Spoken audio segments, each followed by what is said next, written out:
Bom dia, meus irmãos, a graça e a paz do Senhor Jesus. Vocês podem sentar.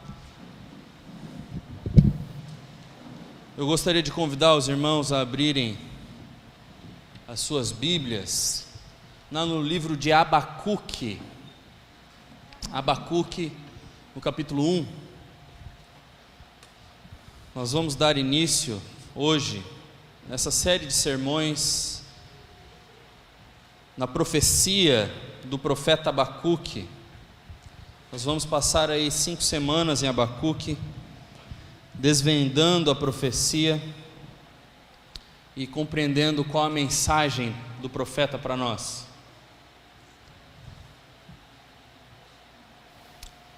Antes de lermos o texto, eu gostaria de convidar os irmãos a fecharem os olhos por um instante e inclinarem os seus corações ao Senhor Deus. Senhor Deus, nós nos colocamos diante de Ti, carentes e necessitados da ação do Teu Espírito em nós, para que Ele ilumine esta palavra e que ela tenha ação completa no nosso interior e na nossa vida. Nós somos carentes e necessitados do Senhor e pedimos, esteja conosco nessa manhã, Senhor. Fale ao nosso coração, que a Tua bendita palavra nos transforme conforme a imagem do Teu Filho amado Jesus Cristo. Essa é a nossa oração como Teu povo e como Tua igreja, no nome de Jesus Cristo que nós oramos. Amém. Abacuque, no capítulo 1, nós vamos nos dedicar do capítulo 1, do verso 1 até o verso 4. Eu gostaria de convidá-los a lerem a Escritura juntamente comigo. Assim diz a palavra de Deus. Advertência revelada ao profeta Abacuque. Até quando, Senhor, clamarei por socorro sem que Tu me ouças? Até quando gritarei a Ti violência sem que traga salvação? Por que me fazes ver a injustiça e contemplar a maldade? A destruição e a violência estão diante de mim, a luta e conflito por todo lado. Por isso, a lei se enfraquece e a justiça nunca prevalece. Os ímpios prejudicam os justos, e assim a justiça é pervertida. Meus irmãos, nós, em nosso presbitério, chegamos à conclusão de que nós deveríamos nos dedicar um tempo para estudar a crise do profeta, porque ela expressa muito da nossa crise, ela expressa muito do nosso sentimento. Há aproximadamente um ano atrás, nós teríamos que ficar apenas 15 dias isolados, as coisas logo voltariam ao normal, era questão de tempo e a nossa vida voltaria a funcionar, mas já passou um ano. E as notícias que nós temos é que as coisas estão piorando. O número de mortes aumenta a cada dia. A gente não sabe exatamente quais são as ações dos nossos governantes. Se eles fazem isso para o bem do povo, se eles fazem isso para o bem deles mesmos. Qual a nova jogada política que está em questão e assim por diante. E se tratando do povo de Deus, às vezes nós olhamos ao nosso redor e o que nós encontramos é oportunismo, mentira, falsidade. O que nós encontramos é a palavra de Deus sendo torcida para que eu tenha algum tipo de benefício. E nós, no meio disso tudo, muitos de nós, amados irmãos, muitos dentre vocês, têm vivido numa verdadeira desesperança, tem vivido numa verdadeira calamidade. E isso muito nos lembra o que está acontecendo com o profeta Abacuque em seus dias. A grande questão é, nós vamos passar essas 5 semanas e a grande esperança vem no final. Mas antes de chegarmos na esperança, nós precisamos passar pela desesperança, para que a esperança seja melhor aproveitada por nós. Abacuque, o nome do profeta, significa abraço. Significa abraço, e isso é bem sugestivo quando nós percebemos que o conteúdo e o contexto da mensagem do profeta dizem respeito ao profeta abraçando. O profeta está abraçando como quem está agarrado em uma luta e ele se abraça a Deus. Ele entra numa luta com Deus e a sua arena é a oração. O seu ambiente de batalha é a oração. Porque se você for investigar a profecia de Abacuque, você vê que não tem profecia nenhuma. O que tem no livro de Abacuque são orações do profeta. São 2 orações e um cântico de louvor. Essa arena de batalha que o Abacuque encontra é travada com todas as suas forças. Ele luta com Deus. Abacuque abraça. Ele não abraça somente a Deus, ele abraça também a dor. E a dor do profeta é o caminho em que Deus usa para falar. O Senhor Deus usa a dor do seu povo, Ele usa a dor do seu profeta para falar ao seu coração e para trazer uma mensagem de esperança. Abacuque profetiza em Jerusalém no século 7 a.C. Ele exerce o seu ministério profético em Judá entre os anos de 609 e de 597. Pouquíssimo sabemos a respeito de Abacuque. Você não vai encontrar nenhum outro texto da Sagrada Escritura que cite ele não aparece em nenhum relato histórico, ele não aparece em nenhum outro relato profético. A única menção que nós vamos encontrar a Abacuque é num livro apócrifo chamado Bel e o Dragão, que vem em conjunto com o livro de Daniel, para aqueles que acreditam em livros apócrifos, mas para nós é um livro apócrifo, ou seja, não significa absolutamente nada. Sabemos pouquíssimo a respeito desse profeta, mas o que nós podemos colher no texto sagrado é a mensagem dele, é a sua mensagem. E para nós entendermos a dor e o clamor do profeta, nós precisamos entender um pouco do contexto histórico em que ele está vivendo. Essa mensagem de juízo, esse clamor por causa da injustiça que o profeta traz, se dá na iminência do cativeiro babilônico. Judá, anos anteriores, estava sob o domínio do pior governante, do pior monarca que já pisou nas terras de Israel, chamado Manassés. Sobre a monarquia de Manassés, Judá passou os seus dias de maiores trevas, de maior declínio espiritual. Manassés prostituiu a nação, introduzindo prostituição cultica no templo de Deus, sacrifícios humanos como culto aceitável dentro dos limites do povo de Deus em Israel. E se você quiser saber mais a respeito disso, você encontra em 2 Reis, no capítulo 21, dos versos 6 a 9. O seu reinado durou 55 anos. Manassés reinou 55 anos, infligindo sobre o povo esse padrão ímpio de culto, correndo para longe daquilo que tinha sido estabelecido pelo Senhor Deus ao seu povo, aos pés do Sinai. Foram 55 anos marcados com o pecado. Isso marcou mais de uma geração do povo de Deus. E como se não bastasse, quando morre Manassés, quem assume é seu filho Amon, e ele lidera Israel mais 2 anos, completando o nível da maldade de seu pai. Ele continua as atrocidades, ele continua as maldades que foram começadas por seu pai. Depois de tantos anos em que a nação de Deus, o povo da aliança, estava caminhando desesperadamente para a quebra da aliança, para a perdição, para a deturpação dos padrões divinos, Judá então tem um rei piedoso chamado Josias. E Josias é conhecido por promover uma reforma político-religiosa na nação. Enquanto Josias estava sobre o trono de Jerusalém, os livros da lei são encontrados no templo pelos profetas, pelos sacerdotes. Josias então, tendo contato com aqueles livros da lei, começa a moldar a nação segundo os padrões estipulados pelo Senhor Deus lá nos pés do Monte Sinai.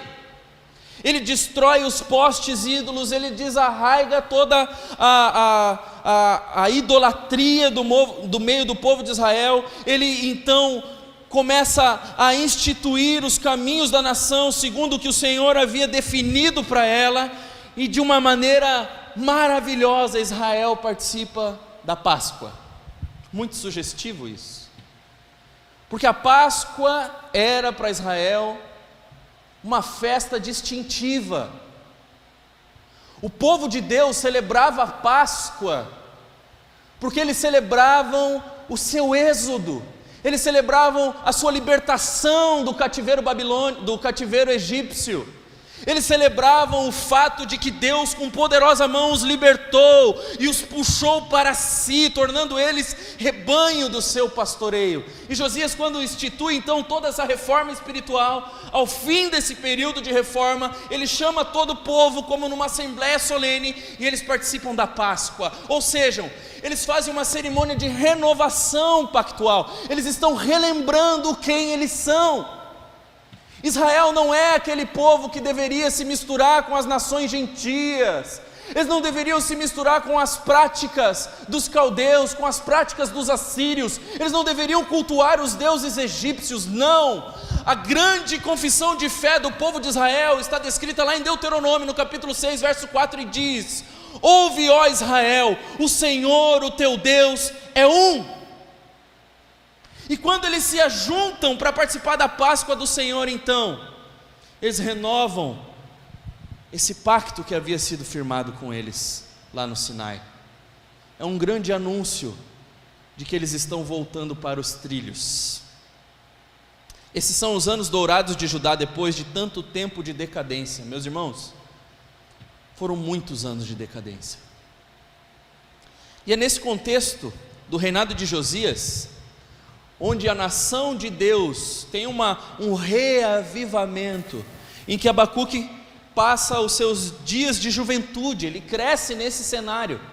Ele cresceu em uma nação que estava se renovando pactualmente, em uma nação que estava se dedicando ao Senhor Deus mais uma vez. E quando nós compreendemos esse cenário, fica fácil de compreendermos a expectativa de Abacuque de dias melhores.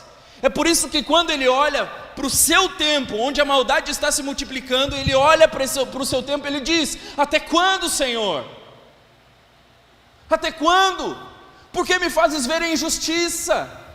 A sua lei está enfraquecida, até quando eu terei que suportar estas coisas? Acaso o Senhor não está vendo a nossa situação? É fácil de compreender a crise do profeta. Mas o que acontece é que com a morte de Josias, na batalha de Carquemes, Israel fica ao Deus dará. O rei sobre Israel agora é um rei vassalo do Egito. Quem domina sobre Jerusalém é o Egito. Mas agora o que está acontecendo no contexto histórico, nesses dias em que Abacuque profetiza, é uma grande reviravolta nas potências mundiais. O governo da Síria, o Império Assírio, que até então era intocável, inconquistável, foi derrubado pelo pai de Nabucodonosor. A Babilônia toma a Síria, a grande potência impiedosa de todos os tempos, é derrubada. Nabucodonosor então trilha até o Egito e conquista o Egito. Meus irmãos, nesse contexto histórico, a conquista do Egito é uma coisa de veras assustadora.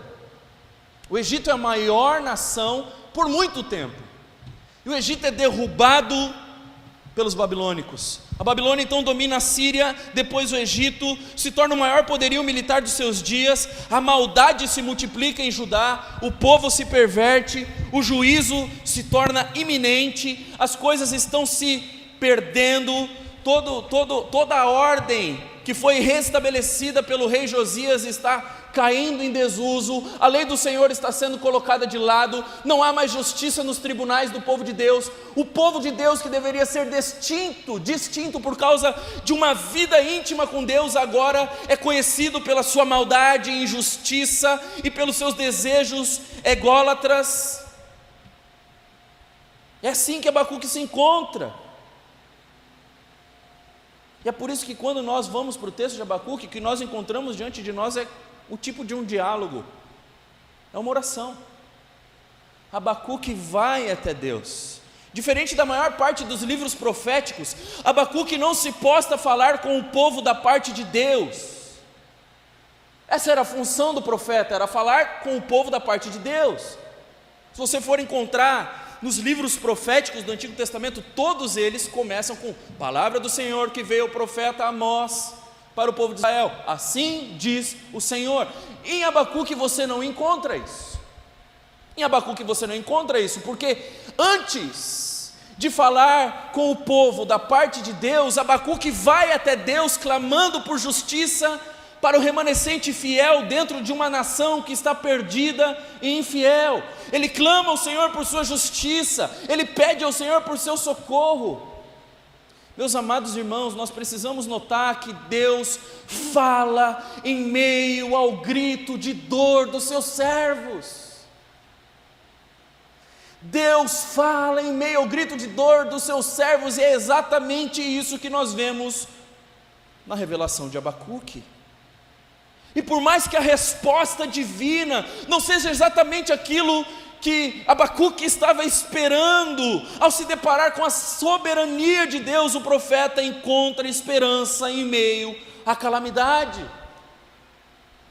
Nós podemos perceber no livro de Abacuque pelo menos 3 temas teológicos predominantes: a providência divina, a oração e o juízo.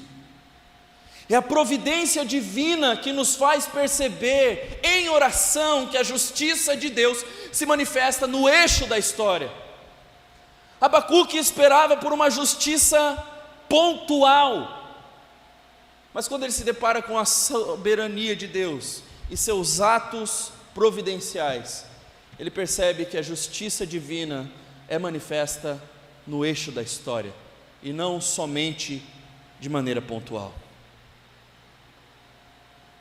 Abacuque nos chama a percepção da bendita mão do soberano de toda a terra, sustentando e regendo cada um dos grandes cataclismas do mundo, ou até mesmo o movimento de um pequeno pardal. É o Senhor Deus quem governa sobre todas as coisas.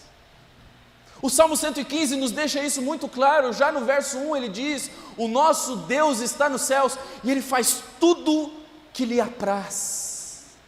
Ou seja, Ele faz tudo de acordo com aquilo que Ele quer, Ele faz tudo de acordo com aquilo que é aprazível para Ele. E mesmo que os nossos olhos não possam contemplar que aquilo que Deus está fazendo nesse momento é bom, tenha certeza, amado irmão, Ele não perdeu o controle. É a soberania de Deus que leva o seu povo a orar. É porque Deus é soberano que nós oramos. É porque Deus é soberano que Abacuque ora. Nós oramos porque aquele que nos ouve é poderoso. Nós não oramos por causa da eficácia da oração. Orar é demonstrar fraqueza, é demonstrar dependência, é demonstrar impossibilidade. É exatamente essa nossa condição. Nós somos fracos, completamente dependentes de Deus. Nós não podemos controlar os dias da nossa vida. Nós não sabemos nem o que vai acontecer daqui 5 minutos. O que está em jogo aqui na oração do profeta e também na nossa é o poder que nós atribuímos ao Deus que nos ouve. Não são as palavras bem escolhidas, não é o poder contido na nossa fé, é o tamanho do Deus que nos governa e nos rege.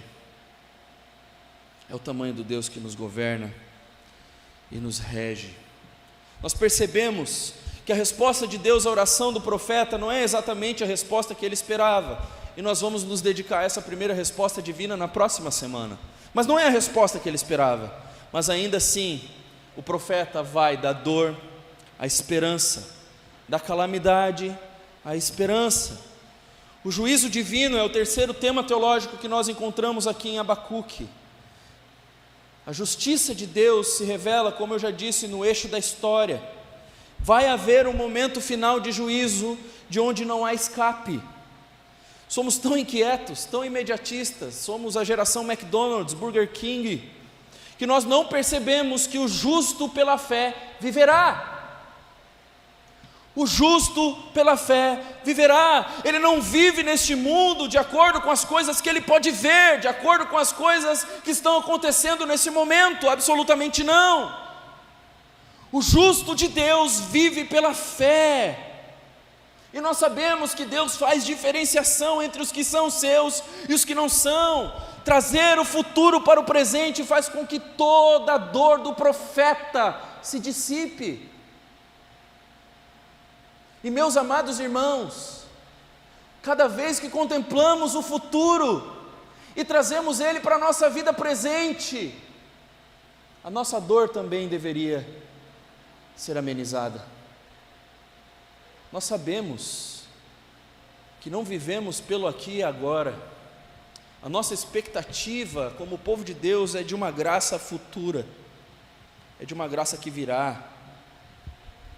O verso mais importante e central de todo o livro, gigante livro de 3 capítulos, mas é o tema unificador da profecia, que deve estar diante de nós. A gente encontra lá no capítulo 2, no verso 4, que diz que o justo viverá pela fé. Sim, o apóstolo Paulo usa esse texto lá em Romanos 1,17, mas esse texto é um texto dito pelo profeta Abacuque. Abacuque nos empurra para uma vida guiada pela fé. É pela fé que nós vemos a providência divina, meus irmãos. É pela fé que nós nos lançamos em oração, é pela fé que nós vemos a justiça divina sendo revelada progressivamente na história. É a fé, meus irmãos, que nos guia da calamidade à esperança.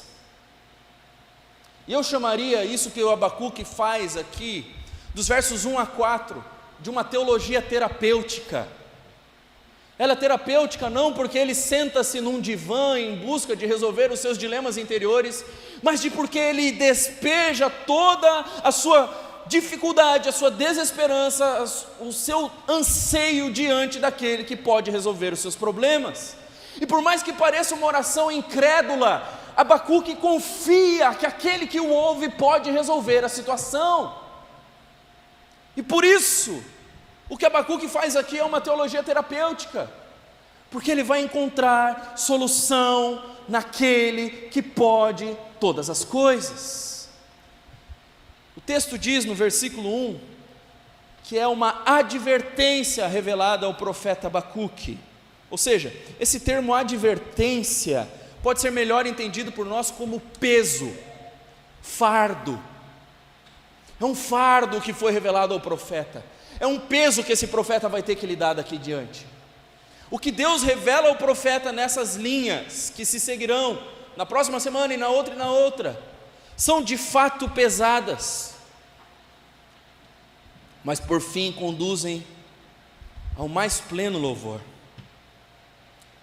Eu gostaria de convidar os irmãos a perceberem comigo 3 pontos, na primeira oração do profeta nesse texto então, em que ele trilha o caminho da teologia pedagógica.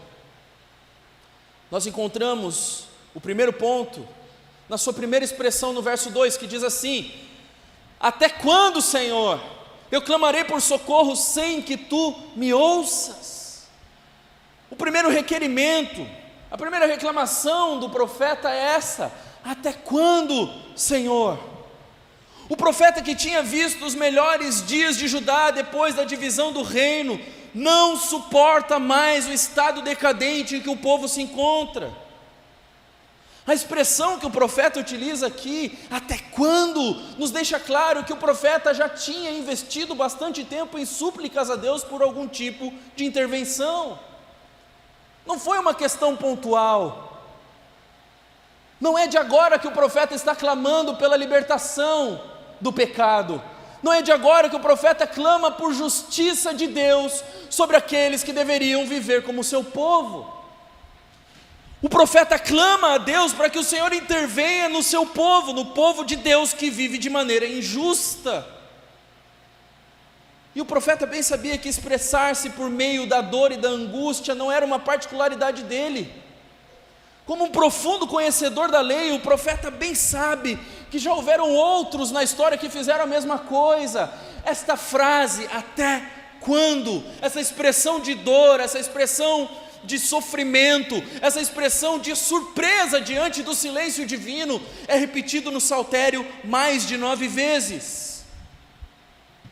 A angústia do profeta se intensifica, porque mesmo depois de com frequência, com sinceridade, com forte apelo, ele se lançar a Deus, buscando a esse Deus por algum tipo de alívio, nenhum tipo de livramento acontece. Ele leva o seu problema a Deus, mas por causa do silêncio de Deus, era como se Deus não pudesse ouvi-lo, ou como se Deus quisesse ignorá-lo. Eu peço aos irmãos que os irmãos tentem trilhar o caminho da angústia do profeta.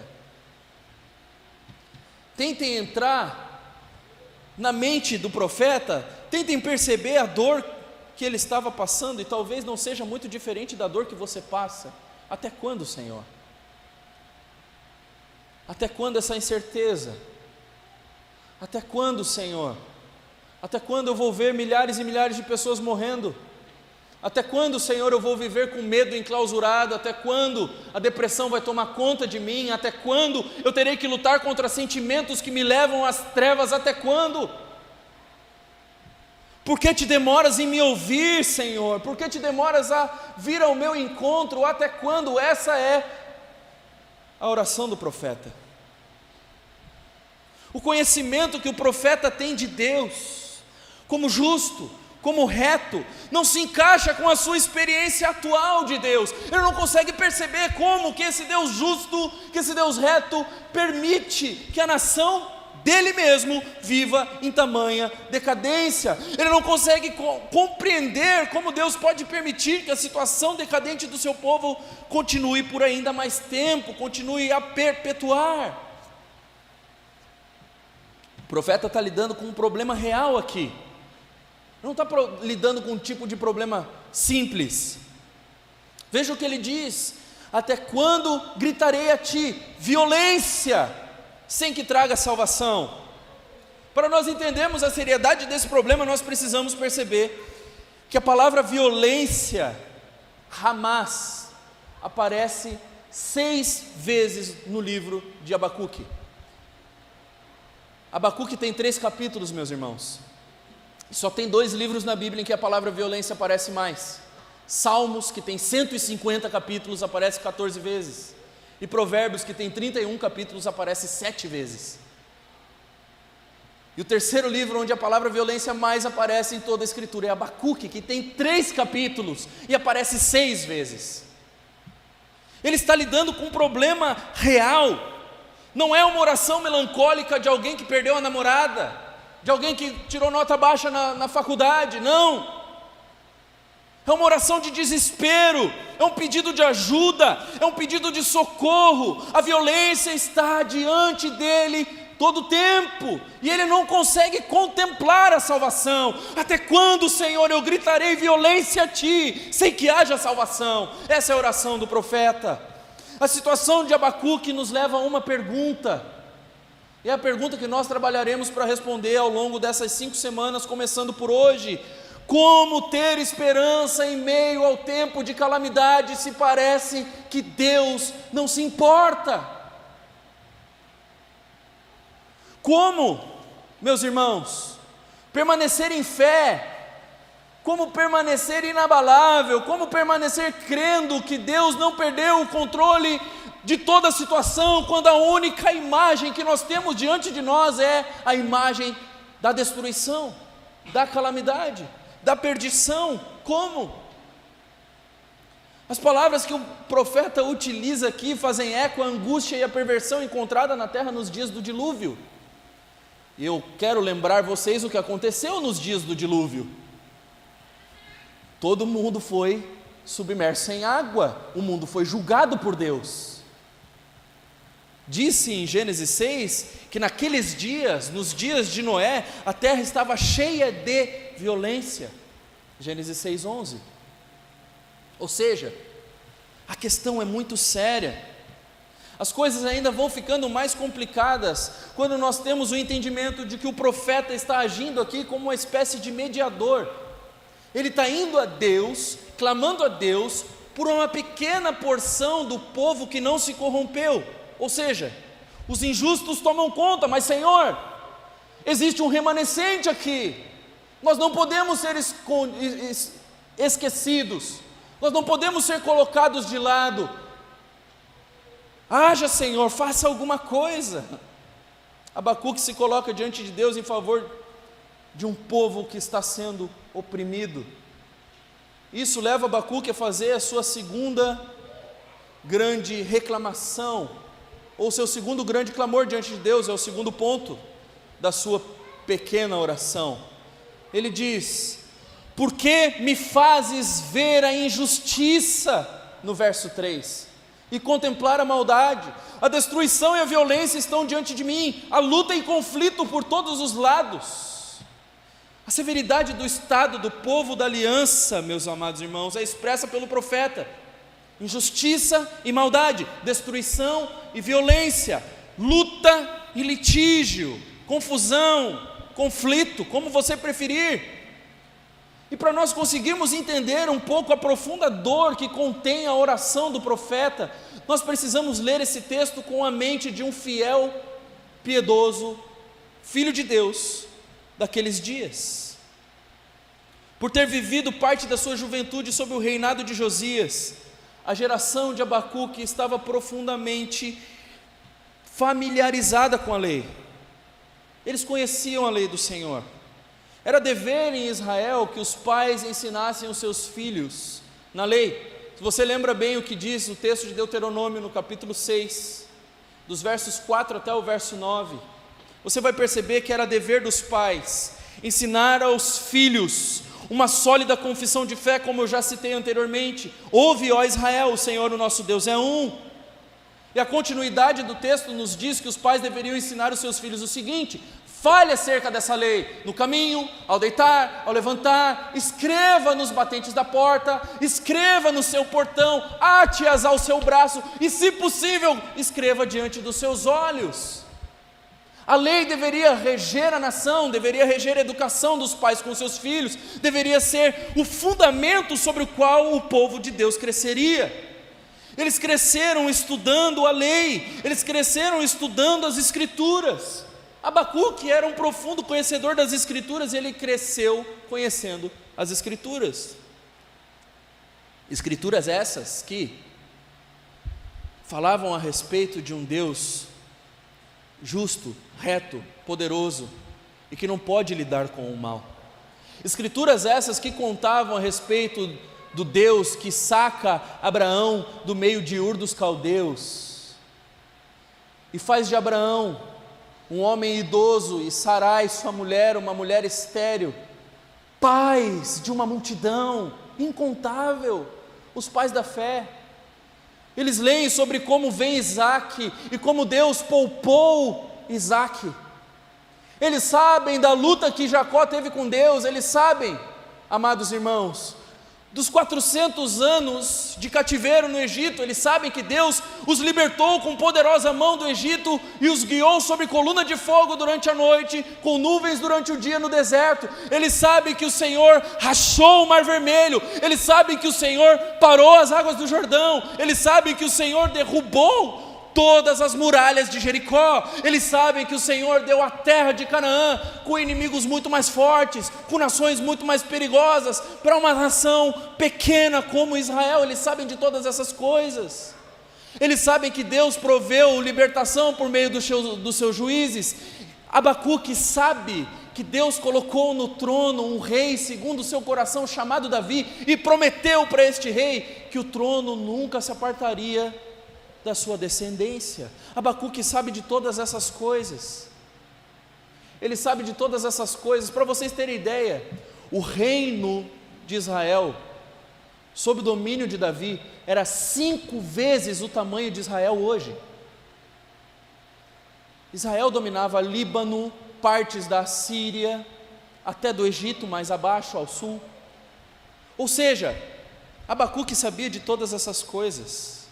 A nação de Israel, sob o governo de Davi e Salomão, prosperou profundamente. Houve a promessa do Senhor de que Ele estabeleceria o trono de Davi para sempre. Mas acontece que depois de Davi, Salomão, o filho de Salomão, chamado Roboão, divide Israel. Aquelas que eram 12 tribos, agora são divididas. 10 das tribos entram em profunda apostasia, passando por 20 reis, 5 dinastias, todas ímpias. A sucessão dos reis nas tribos do norte de Israel, dessas tribos apóstatas, geralmente era uma sucessão por meio do assassinato. Israel e Benjamim, que estão, Judá e Benjamim, que estão mais ao sul, permanecem sempre como um remanescente, mas ainda assim eles estão muito distantes de ser um povo santo. É diante disso, meus amados irmãos, que o profeta e o remanescente ficam com uma pergunta diante dos seus olhos: será que Deus falhou? Porque o que o profeta enxerga aqui não são esses anos dourados, e mais, ele não vê a intervenção divina. Será que Deus falhou? Onde está o Deus que nós fomos ensinados a crer? Onde está o Deus que nós fomos ensinados a crer como nação distinta, aquele que nos guiou com poderosa mão? Onde Ele está se a injustiça é galopante? A justiça não é feita ou é torcida? Qualquer semelhança é mera coincidência. A justiça não existe, ou não é feita, ou é torcida. A violência é constante, os pobres são oprimidos, e para piorar, o contexto político externo é o mais perigoso possível. Os babilônios estão à porta, a nação se perdeu, os magistrados buscam apenas os seus próprios interesses. Os governantes que deveriam governar para o povo e para a glória de Deus, agora governam para si mesmos. Diante de toda a maldade à sua volta, o profeta pergunta: por que, Senhor? Por que me fazes ver a injustiça?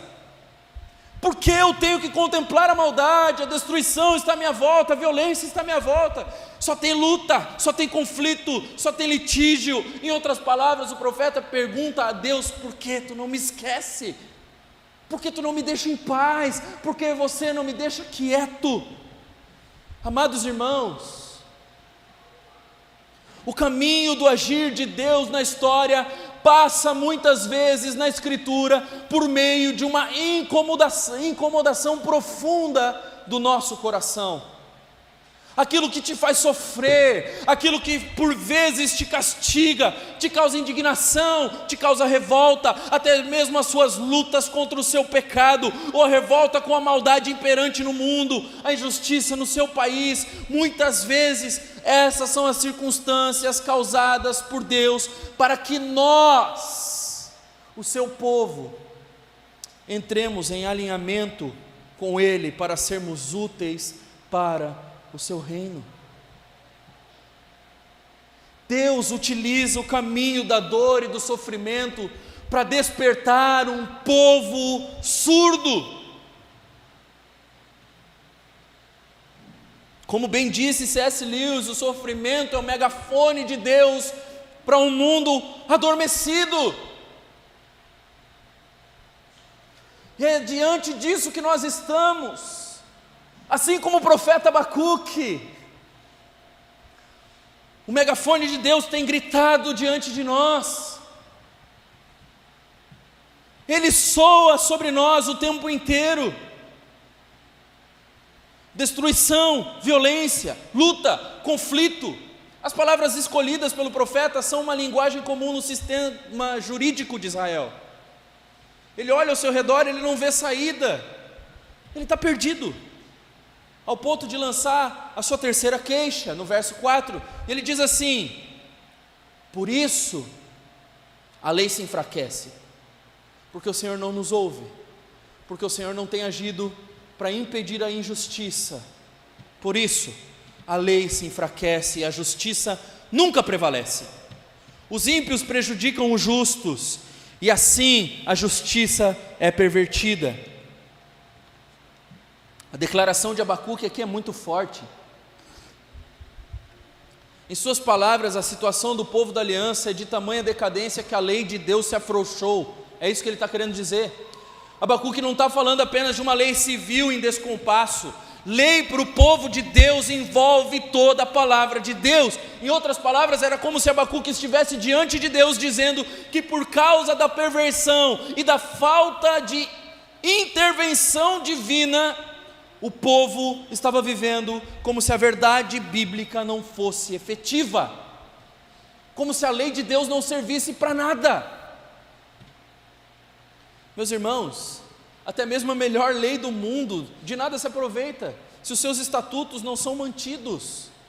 E em Judá, nos dias de Abacuque, a justiça não era exercida, antes era pervertida. O culpado era declarado inocente. O justo nunca teria sua causa assistida, porque os magistrados preferiam os injustos. Mais uma vez, qualquer coincidência, qualquer semelhança é mera coincidência. Os ímpios prevaleciam, a injustiça reinava, de maneira que a lei de Deus era deixada de lado e parecia perder o seu poder. Abacuque não consegue encontrar justiça nem mesmo entre o povo de Deus. Ao invés desse povo distinto viver de acordo com os termos da aliança, o que se encontra é uma perversão visceral da lei de Deus. O remanescente justo sofre, padece sob a mão dos ímpios e dos violentos. As orações de Abacuque não têm tido resposta. Todo o quadro é bem desolador, e a pergunta que se levanta ainda mais uma vez, e que nós não terminaremos de responder hoje, mas iniciaremos como, amados irmãos, ter esperança em meio à calamidade, quando parece que Deus não se importa. Como, em conjunto com Abacuque, nós podemos ser levados do desespero à esperança, quando tudo ao nosso redor parece estar corrompido e Deus não nos responde? Como a teologia terapêutica de Abacuque se transforma em teologia terapêutica para nós também. Em primeiro lugar, é importante que nós saibamos que o silêncio de Deus não significa indiferença. O silêncio divino não significa indiferença, meus amados irmãos. Abacuque derrama a sua mais sincera súplica, porque ele confia que Deus pode responder, mesmo depois de tanto tempo sem resposta. Ele confia que Deus pode responder, e nós veremos no decorrer do texto que foi exatamente isso que aconteceu. Deus responde. Meu amado irmão, Deus não está alheio ao nosso tempo. Deus não tirou férias. Ele não está em Jericoacoara na rede, descansando. A bendita palavra de Deus nos ensina que Ele rege o mundo pela palavra do seu poder, Hebreus 1:3. A bendita palavra de Deus nos ensina em Colossenses 1, que todas as coisas subsistem por causa de Deus. Ele está sustentando com poderosa mão, mesmo que eu e você não percebamos os seus atos providenciais. Ele está agindo na história, para o bem do seu povo e para o louvor da sua glória, e nós devemos confiar nessa verdade. Nós devemos confiar nessa verdade. A teologia terapêutica de Abacuque nos ensina de que sempre existirão sofrimentos na vida cristã, e de que o crente deve sentir as dores do mundo. Deus não mandou Jesus Cristo morrer na cruz do Calvário para te fazer feliz. E talvez essa verdade seja dura de ouvir.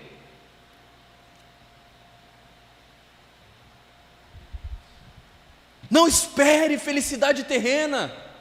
Nós podemos ter vislumbres da graça, sim, e temos. Que grande alegria nós temos ao comer um churrasco, não é mesmo, povo gaúcho? Que grande alegria nós temos com as nossas crianças, que grande alegria nós temos com os nossos cônjuges, que grande alegria nós temos quando contemplamos uma bela natureza, quando nós vamos até a orla do Guaíba, vemos aquele belo pôr do sol, que grandes vislumbres da graça nós temos, mas eles não se comparam com aquilo que nos aguarda. Essas coisas são pífias, elas são minúsculas, elas são passageiras, e como um sopro elas estão passando. A grande realidade é que muito da nossa vida aqui é comer um pão de dores. A grande realidade é que a presença do pecado faz com que a vida nesse mundo seja um inferno. Porque o mais próximo que um crente vai chegar do inferno é viver neste mundo. A grande realidade, meus amados irmãos, é que nós não podemos estar alheios ao sofrimento do mundo. Muitos de nós adotaram um tipo de cristianismo anestésico. Se Abacuque nos propõe uma teologia terapêutica, alguns propõem um cristianismo anestésico. Vivem como se, ao serem integrados à igreja de Deus pela fé, agora eles tivessem tomado um Rivotril santo, e tudo agora na vida é tranquilidade, tudo agora é zen. Deus quer que eu viva tranquilinho, é isso que Deus espera de mim. Deus quer me dar muito dinheiro no bolso, saúde para dar e vender. Não é essa a mensagem da cruz. A mensagem da cruz é a mensagem dos sofrimentos, os de Cristo e os nossos. Esta é a mensagem da cruz. Alguns de nós, amados irmãos, acreditam que se Deus se importa mais com o nosso bem-estar do que com a glória dele. Tempos como o de Abacuque e como o nosso, meus amados irmãos, nos levam a uma santa agitação interior. Uma santa agitação interior, e a postura indiferente diante dos sofrimentos é uma postura anticristã. Como você pode olhar ao seu redor os sofrimentos do mundo e não se compadecer? Como você pode olhar ao redor os sofrimentos do seu irmão e não se compadecer? Como? Como você pode continuar vivendo a sua vida, achando que ter dinheiro para viver é o suficiente, e que estar fechado na sua bolha existencial é o que Deus espera de você, quando na verdade milhares de pessoas morrem diariamente no país e no mundo sem Jesus Cristo? Maldito seja o seu conforto. O ensino de Abacuque para a igreja nos leva a depositar a nossa confiança em Deus em oração constante. Meus amados irmãos, se o mundo se caracteriza pela descrença em Deus e nas promessas de Deus, nós, por outro lado, devemos personificar a crença em Deus e na sua verdade. Se o mundo vive alheio a Deus, nós vivemos diante de Deus. E nós somos guiados pela sua palavra. Isso, meus irmãos, é ser o povo de Deus, é viver de acordo com os seus estatutos e pela fé de que Ele está trabalhando, mesmo quando eu não vejo. Quando uma comunidade de fé, uma igreja, demonstra esse tipo de confiança em Deus, uma confiança, ainda que não perfeita, mas a confiança de que Ele está regendo todas as coisas e de que não há motivos para desespero. Quando toda a comunidade, não só casos isolados de um ou de outro membro da igreja, nós veremos ações de Deus que nunca veríamos de outra maneira. Quando pela fé formos levados a viver um tipo de vida que agrada ao Senhor. A mensagem de Abacuque, meus amados irmãos, também nos ensina que Deus não tolera o mal e que Ele está intimamente relacionado com o seu mundo. Geralmente, no nosso meio, no mundo em que vivemos, a postura incrédula vai postular a ideia de que se existe algum tipo de Deus, eu tenho certeza que Ele não se importa. Você já deve ter ouvido essa frase em algum lugar. Mas o que nós podemos perceber é algo muito diferente disso. Ele se importa com a maldade e a injustiça. Ele se importa com a calamidade. A pergunta de Abacuque é: até quando, Senhor, me fazes ver a violência? Por que me fazes ver a injustiça? Por que a tua lei se tem afrouxado? A pergunta de Abacuque não fica sem resposta. Deus, no devido tempo, puniu todo o pecado e toda a maldade. Jesus Cristo, o bendito Filho de Deus, foi oferta de sacrifício substitutivo por nossas maldades e injustiças. E como bem disse o apóstolo Pedro em sua epístola, o justo entregue pelos injustos. Amado irmão, quando só o que você vê é maldade, sofrimento, lembre-se da cruz. Lembre-se da cruz de Cristo. Sim, os sofrimentos do povo de Deus encontram sentido, encontram cores na cruz de Cristo. Na bendita cruz, o instrumento mais pavoroso de morte já utilizado pelos romanos, nela nós encontramos vida. Nela nós encontramos vida plena, encontramos satisfação, encontramos certeza. Onde alguns veem horror, nós vemos maravilha.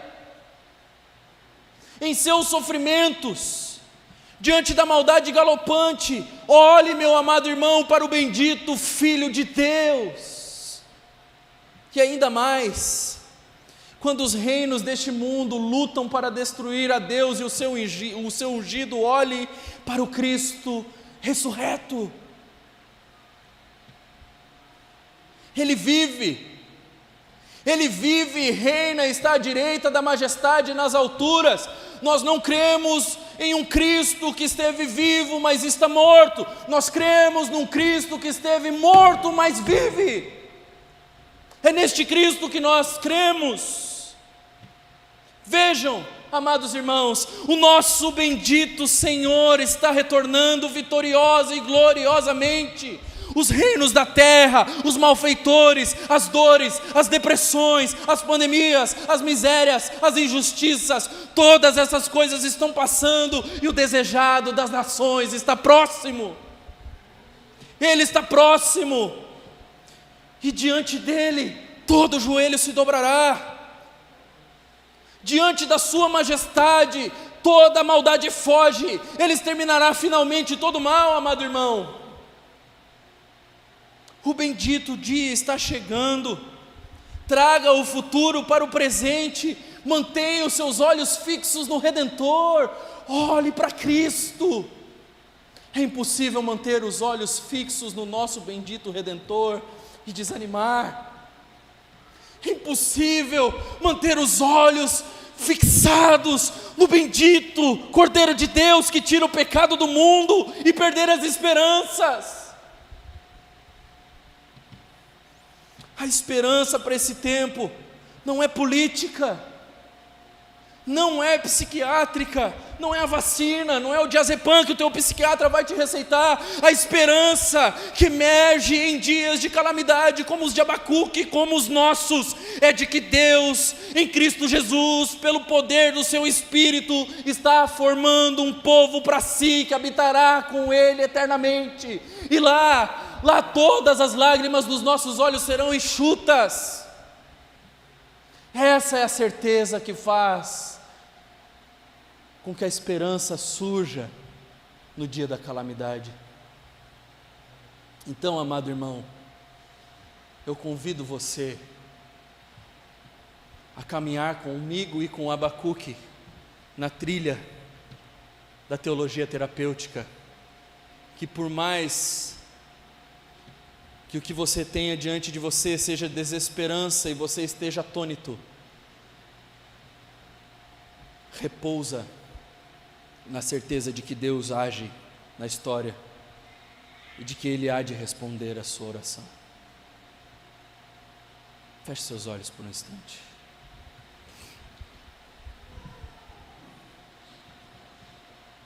Senhor Deus,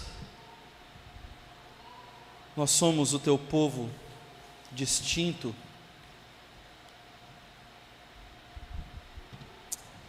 Ó Senhor, quanto da desesperança dos incrédulos tem tomado o nosso coração também.